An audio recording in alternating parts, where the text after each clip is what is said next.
Olá, gente. Estamos aqui hoje com o primeiro episódio do Pod Prosa. Eu e minha parceira Renata, faço Química Industrial. E eu sou Arlindo, faço Engenharia Química. Estamos aqui hoje com o senhor Jorge, do Estandarte. Jorge dos Santos aprendeu folclore na vivência com a família. Nos anos 50 do século passado, já coordenava a saída do bloco Tirateima pela fábrica têxtil San Cristóvão S.A. Morou no Rio de Janeiro entre os anos de 1960 e 1989, período em que trabalhou em duas escolas de samba, Acadêmicos do Salgueiro e Bafo de Onça. Bafo da Onça. De volta à terra natal, dedicou-se às tradições cívicas, religiosas e festejos culturais. Enquanto funcionário da Prefeitura Municipal de São Cristóvão, oportunidade que gerenciou iniciativas no âmbito da cultura local. Mas então, deixa de lorota e vamos pro Pod Prosa. Vamos.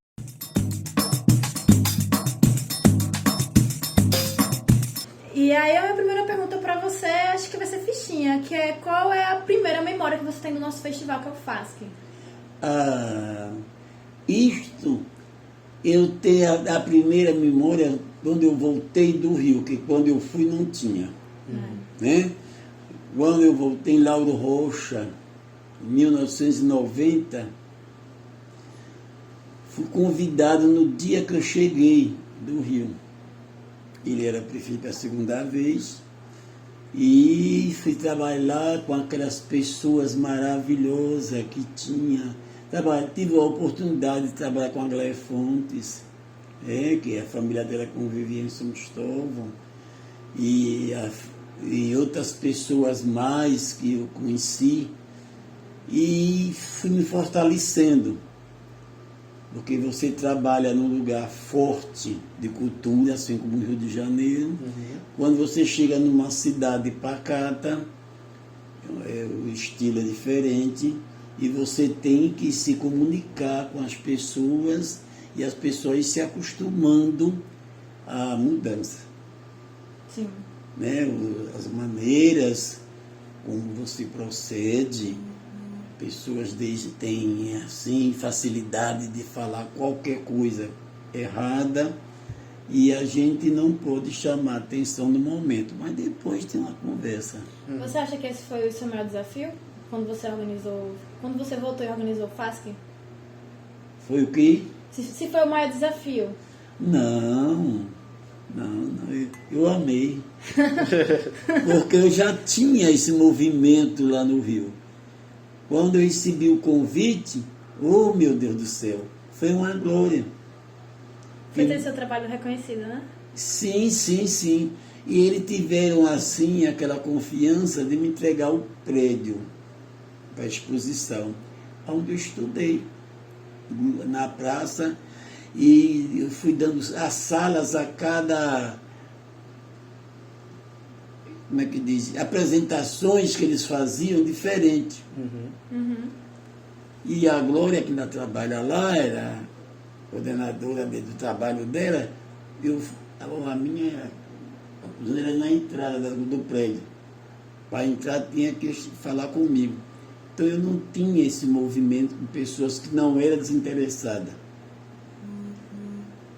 Você ia fazer um trabalho, você pedia um espaço, eu estava sempre prestando atenção no que você ia fazer. Se você precisasse mais ou menos, eu estava ali. Você trabalha com o quê? Trabalha com barro, então você não pode trabalhar em cima. Arranja um lugarzinho perto dos tanques, dos esgotos, para você trabalhar, para deixar limpinho como você encontrou. Mas ela estava trabalhando, estava ali olhando. Não, faz favor. Ela voltava. O chãozinho que você não encontrou assim, senão amanhã não tem. E eu fui tendo simpatia com eles. O almoço, fazia aquele almoço de carregação, mas tinha aquelas pessoas que daqui diferente, pessoas do meio nosso, que sabem o que é trabalho, e não paravam. Eles queriam que no dia seguinte da abertura estivesse tudo pronto. Da apresentação. Aí vamos fazer o almoço no colégio. Eu falava para o dirigente, faça para a turma de vocês, mas a minha, vocês vão arranjar um carro, nós vamos para o restaurante lá na Bica dos Pintos. Exigente, né? precisava da gente Então tem que cobrar, né, dele. Exatamente. tá certo, E muito assim eles trabalho. pegavam o transporte, levavam a gente para o restaurante, era no Espinto, e a gente escolhia o que queria. E ele gostava, o motorista, porque ele correu daquele pirão lá, gordo. E quando chegavam os ensaios, eu dividia. Para aprender samba de coco não é mole. Você tem que cantar, você tem que prestar atenção à batida e os pezinhos para responder. Porque para você sambar coco bonito, tem que ser de tamanco. Rapaz, se fosse pra eu dançar qualquer coisa de tamanco, eu já não nem descalço, já dou um jeito em mim. Você Imagine. sambaria tamanco? Eu não danço normal sem tamanco, imagine com tamanco. Então, porque o tirador do samba, ele tira o samba que responde a nossa voz com a batida do tamanco. Mulher, por que não dança? Mulher, por que não dança? Ô, mulher aí. Você faz isso com a batida do tamanco. Acompanha. Então tinha que passar para ela. Ia daqui o carro, todo sábado lá para casa, para eu ensinar ela no quintal. E não aprenderam, já era bonito. Você acha que ensinar foi o maior desafio do Foi. FACE? Foi. Eu fiz aquilo, mas foi com coração. Eu vendo a doçura dos participantes, aquela vontade de aprender.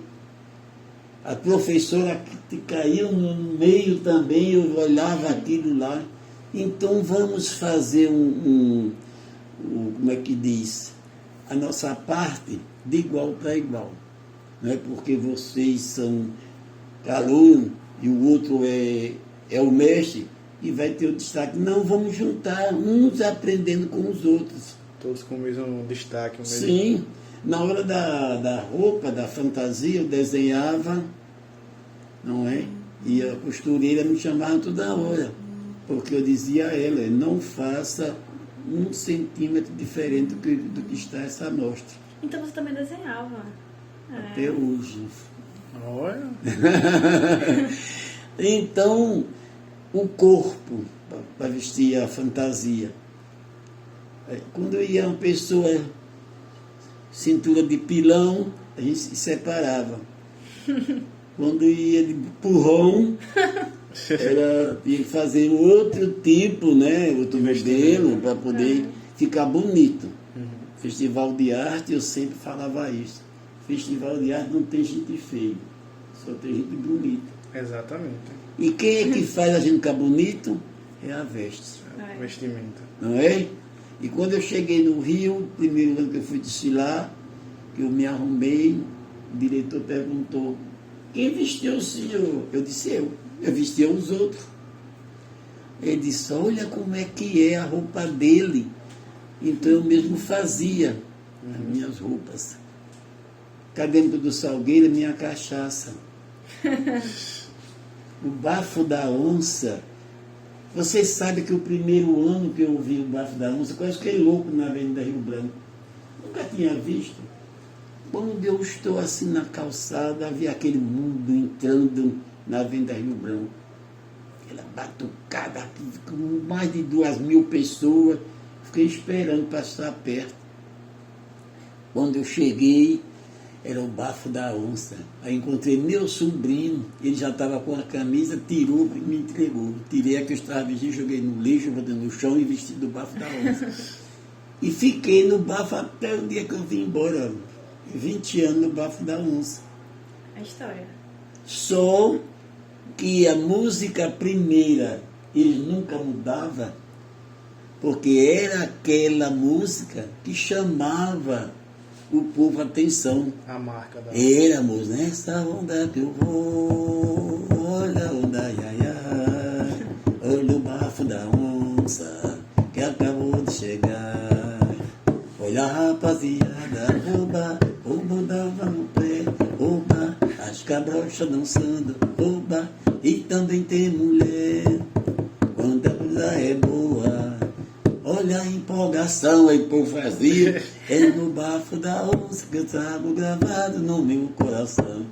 É o bom, é o bom, é o bom. Aí quando eu comia, aí o povo saía, eu naquela loucura, naquela doideira toda, mas eu não me lembrava de dormir, não lembrava de comida, Não lembrava de nada. esqueci da casa. Misericórdia. Eu trabalhava, quando no dia do serviço chegava lá, ia fazer um auê, ia longe a caneta.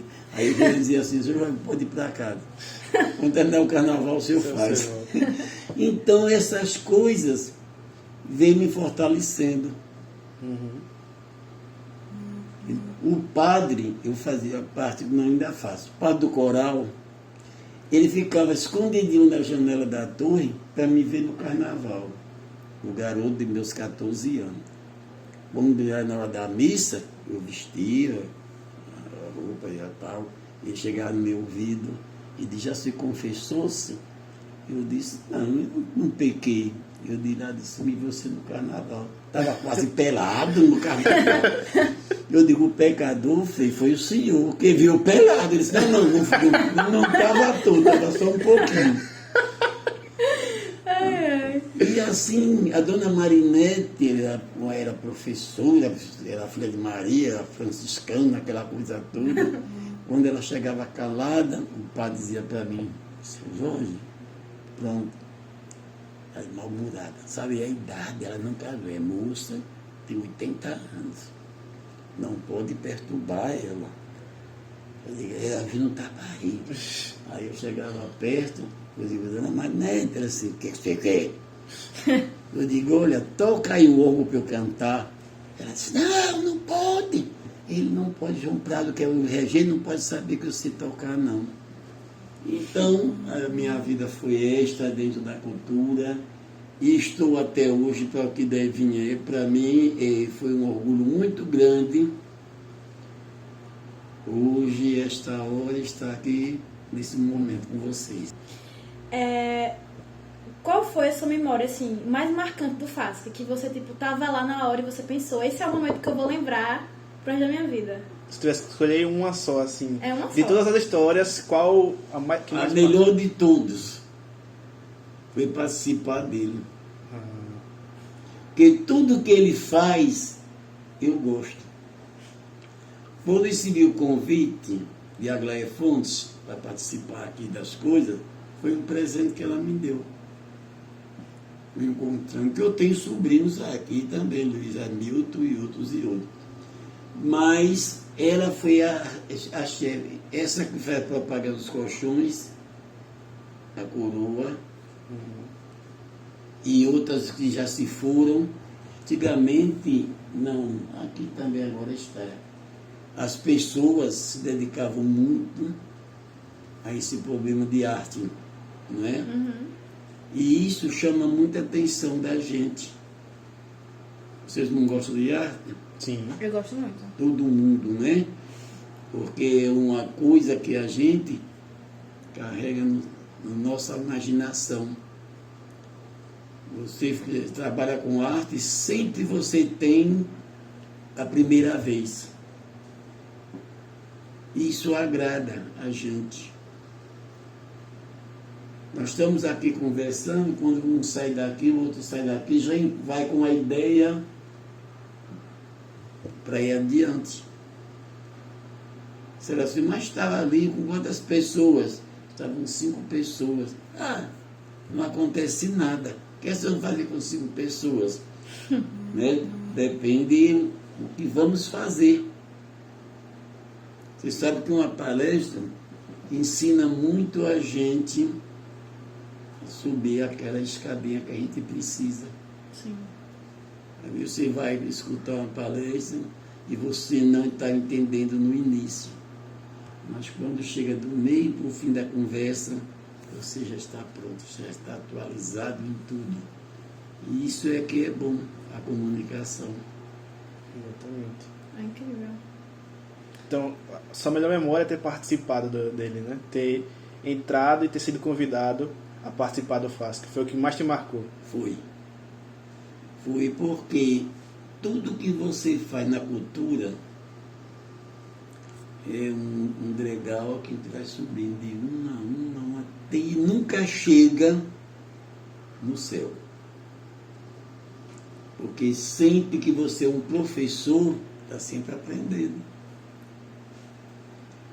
Eu, na idade que estou, com 87 anos, mas quando eu vejo uma criança sabida fazer as coisas, eu paro, fico olhando, a gente tem que copiar um pouquinho.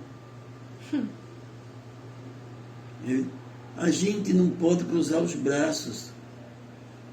Quem trabalha com cultura morre aprendendo. Exatamente. A minha avó morreu com quase 100 anos. Aqueles trabalhos que eu fiz lá, que vocês viram, que foi aprendizado com ela. Minha mãe era bordadeira de ponto de cruz, aquelas coisas todas, costureira. Eu aprendi a fazer aquele que você viu lá na sala com os meus pais de casa, com minha avó, com meu avô, com o pessoal todo. E trabalhei muito para a escola de samba, levando tudo que eu levei daqui. Chapéus que eu fazia, feitava aquelas cestas, as baianas que levavam, tá vendo? E agora, uma coisa que eu nunca aprendi no Rio, sambar. Então, a gente agora vai começar a ter um quadro. Qual quadro, Renata? Além de você tem que tirar esse bloqueio de não querer falar o nome do quadro. Até o final do podcast você vai ter que falar. Que o nosso quadro agora é A Voz do Anjo Sussurrou no Meu Ouvido. Mas assim, né? Nada de referência ao Páscoa desse ano, né? Nada, tem nada a ver. Tem nada a ver.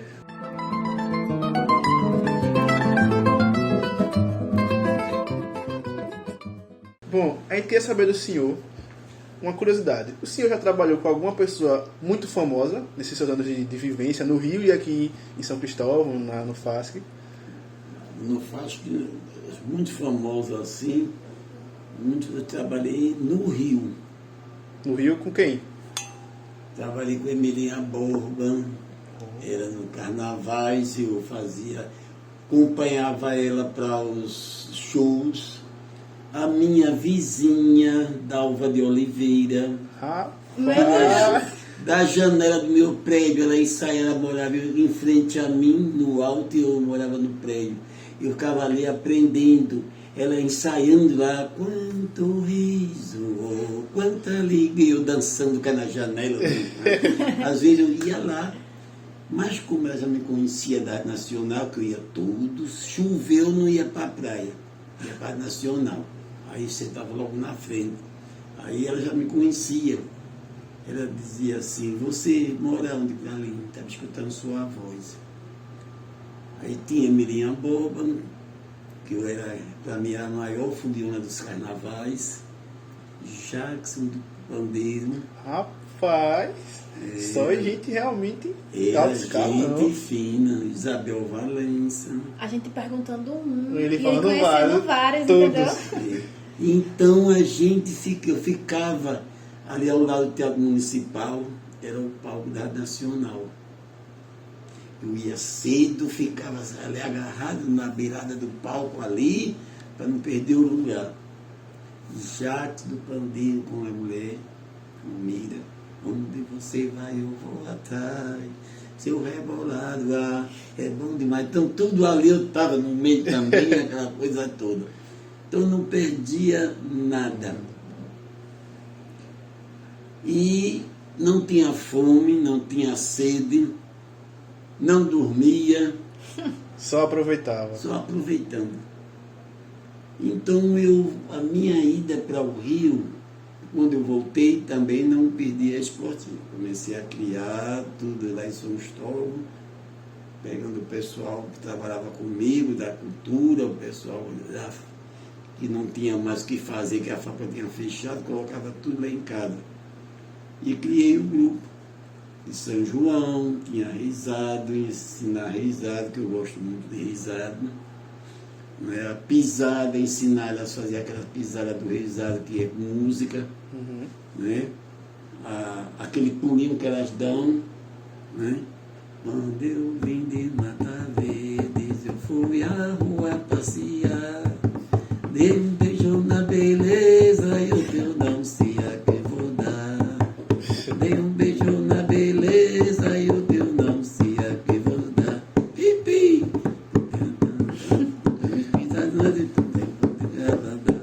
ensinava a elas as pisadas, e lá no Rio também eu fazia isso. Você trouxe o conhecimento de lá do Rio Levei e trouxe de lá para cá, fiz uma troca. Uma ponte de lá para cá. Quando eu estou em casa, no mês passado, no portão, me chegam 6 pessoas no portão. Levei um susto. Que é isto? Como é que vocês me acharam do Morro do Salgueiro? Eita! Ela disse, mole, olha.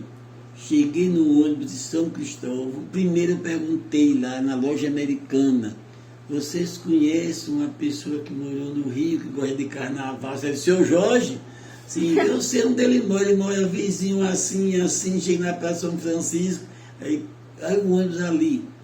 Aí eu peguei o ônibus, cheguei e perguntei, vocês conhecem lá em São Cristóvão o seu Jorge do pagode, dos carnavais, da cultura? Sim, ele mora vizinho do colégio que eu estudo. Quando eu estou em casa, olha eles, cheiro o portão. Aí fui comprar cerveja, fui fazer um tiragosto, sambamos o samba de cuco, sambamos a portela, e foi um dia de maravilha. Então eu sempre encontro pessoas que vêm passear em Aracaju e vêm em São Cristóvão, aí o pessoal diz, aqui tem uma pessoa que já morou muitos anos no Rio, e trabalhou com cultura no Rio. Quem é ele? Seu Jorge da loja americana. Ah, eu conheço, onde é que ele mora? Aí vou lá para casa. Então, isto é uma coisa que eu amo. Gratificante, né? Que você faz hoje, você é um aprendizado, que você tem a felicidade amanhã. Coisa boa a gente ser conhecido, você deixar uma marca.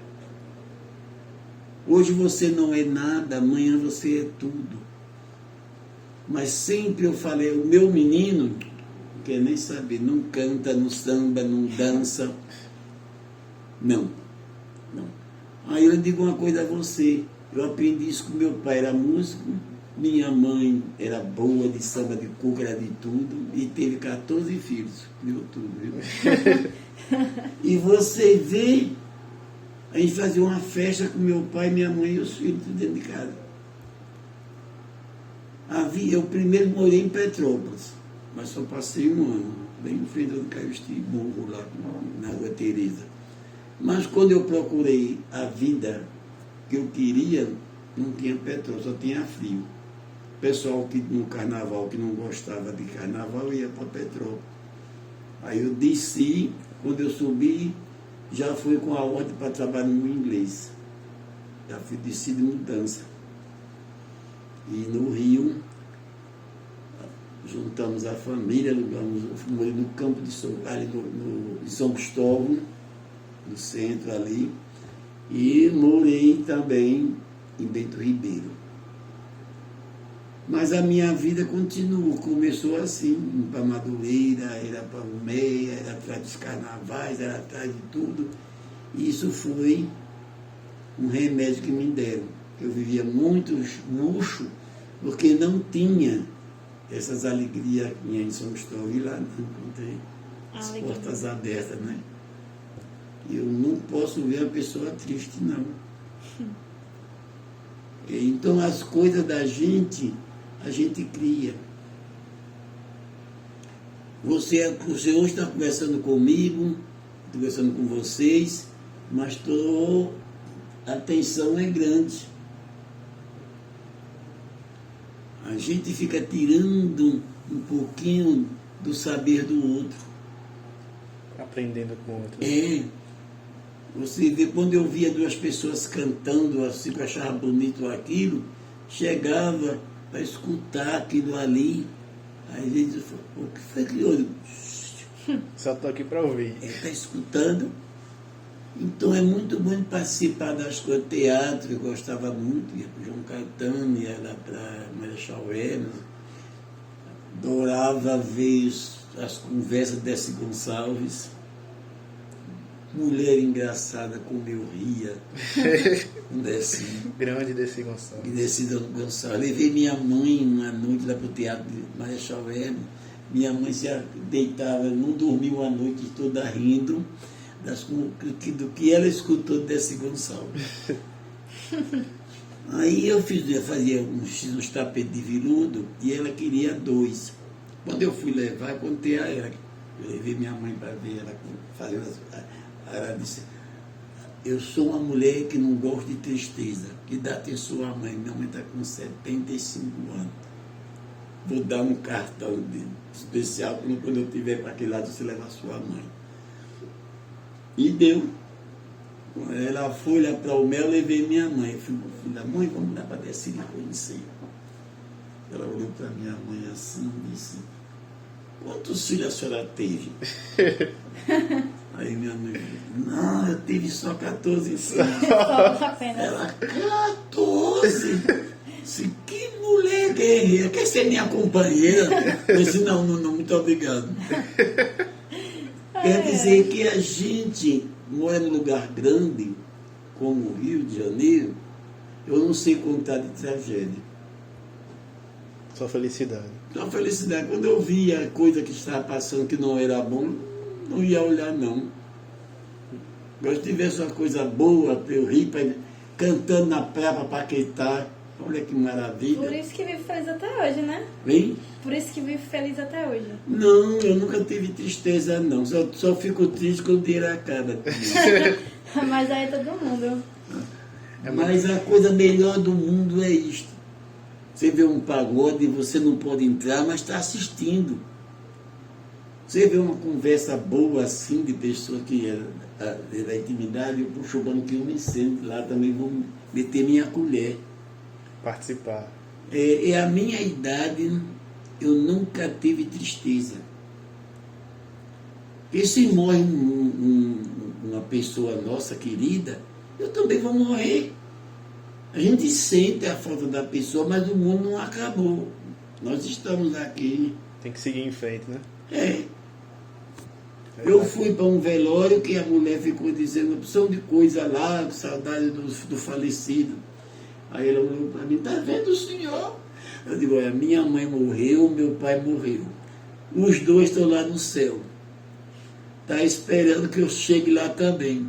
Estou crescendo as asas, quando eu estiver voando, chegar até lá.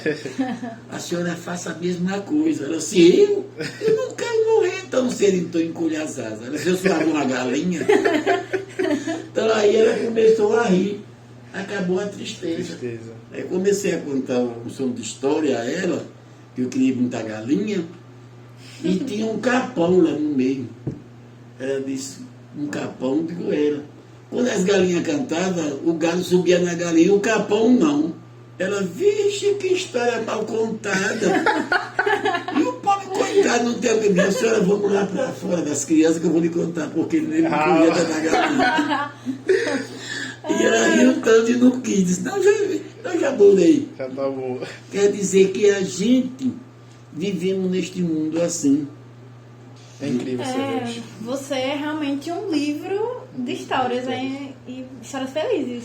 Mas Uma agora admiração. eu quero puxar um quadro, Renata. Sim, agora a gente vai ter que puxar um quadro. Que chama-se Pega o Beco. Pega o Beco. Que quadro é esse, E agora Renata? você quer falar, né? Me explica aí, que quadro é esse, Renata? Então, esse quadro a gente vai mostrar visualmente algumas características e um pouquinho da sua história.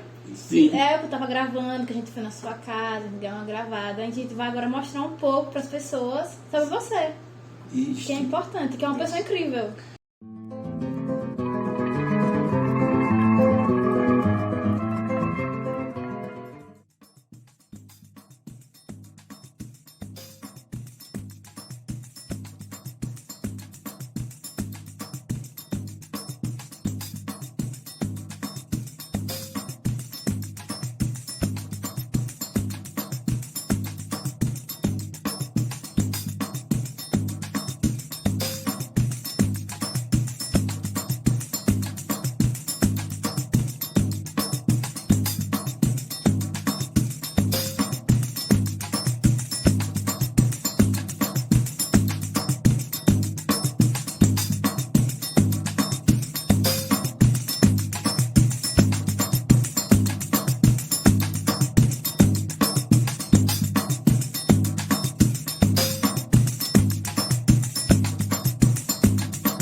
E falando em sentimentos, assim, sobre os 12 anos de ausência que teve do FASC, como é que você se sentiu nesse meio tempo?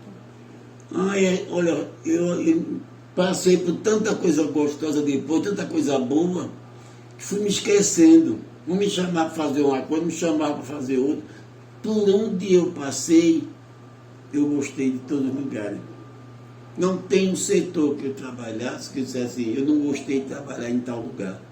Não. Se é porque eu tenho que botar esta caneca aqui, precisa você mandar, eu tiro daqui. Só em você olhar para a caneca, eu já sei que ela está no lugar errado, eu passo por aqui. Então, o senhor, nesse tempo sem o festival, sem o FASC, o senhor aproveitou de outras maneiras, né? Sim. Não tem, eu fiz. Saía com reizado, saía com samba de coco, uma caceteira, buscar o macho no mato, vinha tudo com vargalha de folha, tudo cantando no meio da rua. Fazia um samba no meio da praça. Então, e para que tristeza? Então, o FASC deu recesso, mas a cultura não. Continuaram tendo eventos culturais. Ficou pobre. Porque as pessoas que faziam antigamente, aquilo vem do sangue, vem do coração. Hoje eu não posso ficar de fora de um coco, de um samba, de uma folia. Eu fico chimando. Aí eu tenho que cair no meio. Aí, velho, se você já era. Eu digo, não, ainda sou. E vamos levando. Sempre participando da festa e fazendo a festa. Sim, não pode. A gente envelhece antes da hora. Daqui a pouco eu vou 90 anos, falta pouco. Por que eu vou me entregar à miséria? Exatamente. Tá certo. Certíssimo. Agora, sobre o senhor, sobre sua paixão pela arte, sobre sua paixão pela festa, pela alegria, como o senhor chegou nisso? Como o senhor chegou até essa paixão pela arte? Mole. Eu nasci domingo de carnaval. Minha mãe conta, meu pai era folião, era músico. Quando os clarins tocou pro bloco sair, eu nasci. Eita, então já predestinado, já chegou na hora certa. Quando eu fiz 8 aninhos, meu pai era músico, aí teve um ensaio do bloco no prédio lá, no Grêmio. Aí aquele pessoal tudo para ensaiar, e não podia entrar criança. Eu cheguei então ao porteiro e disse, porteiro, minha mãe mandou dar um recado a meu pai era muito lá em cima. Mas me pediu que eu não contasse a ninguém. É coisa deles dois. Eu posso subir para dar um recado a ele? Ele disse, mas suba e desça logo. Cuidado, o doutor Hélio não pode lhe ver. Tudo bem. Aí eu subi e me escondi atrás de uma parede que lá olhava para meu pai não me ver, ele mandava me embora. Aí quando começou o ensaio, daqui não saio, daqui ninguém me... Aí eu apareci. Mas ele não podia falar nada, porque ele estava com o instrumento na boca tocando. Ele não podia parar. Aí eu comecei a chorar. Aí o dono viu, disse, de quem é aquele menino que está chorando ali? Aí o rapaz disse, é filho do mestre Alcide, de salão. Por que ele está chorando? Vem aqui, menino. Eu digo, pronto, chegou minha vez. É meu momento. Ele disse, o que você quer? Eu digo, todo mundo dança, só dança velho nos blocos, e as crianças não dançam não. Aí meu pai, ele chegou e disse, você é filho de quem? Dele? Disse o Alcide dali do trombone. Ele disse, mas era tão bom que tivesse das crianças também. O pessoal, disse, você desça e pega as crianças da avenida, meninos, e traga cá. Aí eu, chega, doutor, ele está chamando todo mundo. Minha mãe, não, venha, ele está chamando. Nós dormimos as escadas todas. Ele disse, os adultos por fora e as crianças por dentro. Fantasia para todo mundo. Vou botar mais 3 costureiras. Aí meu pai chegou em casa, estou morto de vergonha. Como é que você faz uma desgraça dessa? Como é que o vigia deixou você? Eu passei uma volta, deu uma volta nele. E ele me procurou, eu vi ele me procurando, eu me escondi atrás da porta lá. Aí meu pai, e agora? Eu ganhei trazer os panos e eu vou arranjar mais 2 costureiras para fazer as fantasias. E o bloco saiu lindo, ganhou o primeiro lugar. Quando o bloco ganhou, que recebeu a taça, o dono da fábrica disse assim: Alcides, o bloco só ganhou por causa do bloco das crianças, não, né? E nunca aconteceu isso. Aí meu pai olhou para mim e disse: você não vale nada. Pronto, eu fui me acostumando a isso. Com 10 anos eu já saía no bloco e com 15 anos passei a ser tutor do bloco. E assim começou e tornou. Não tinha televisão, não tinha disco. Eu ia para casa, lá em casa não tinha rádio. Eu ia para casa que tinha um rádio. Aí ficava escutando aquelas marchas de Carlos Miranda, Zequé, aquele pessoal. Quando chegava em casa, meu pai era músico, não sabia tocar. Pum, pum, pum, pum, pum, pum, pum, pum, pum, pum. Aí eu começava a cantar. É feiticeira. Aí batendo. Estou notando qualquer coisa no olhar. Ele aí, o quê? Eu digo, eu fico louco, fico. Aí minha mãe pegava no banho. Ele aí começou a minha culpa, canta. E eu fiquei cantando as marchas de carnaval e ele aprendeu. Eu nasci no dia de carnaval, esse ano caiu no dia de carnaval, meu aniversário. Fizeram uma serenata na minha porta. Opa, posso pegar o lixo fora do lixo? Tá ocupando. Não, tranquilo.